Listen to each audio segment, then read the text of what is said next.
Ce mardi, aux Pays-Bas, tous les regards sont tournés vers le Premier ministre Mark Rutte. Celui-ci devrait assouplir certaines des restrictions anti-Covid parmi les plus strictes d'Europe. Depuis plus d'un mois, les bars, restaurants et lieux culturels sont fermés et les mesures d'isolement ont entraîné la fermeture d'un quart des classes d'école primaire.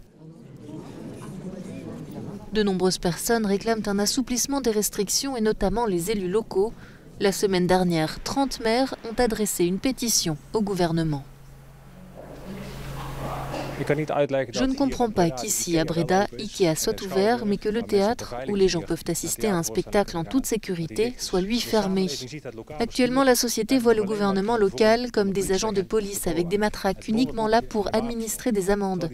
Mais cette même société qui subit tant de pression attend de nous que nous défendions ses intérêts et que nous montrions que nous sommes solidaires en ces temps difficiles.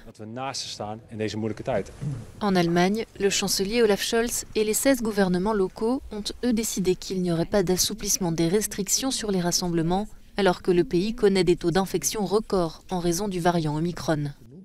Les experts du gouvernement fédéral envisagent une surcharge du système de santé. Le conseil d'experts a donné un avertissement clair. La tendance actuelle exige le maintien des mesures de restriction.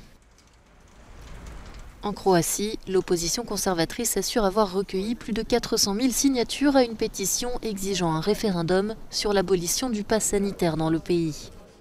La Croatie a l'un des taux de vaccination les plus bas de l'Union européenne, avec environ 55% de sa population vaccinée contre le Covid-19.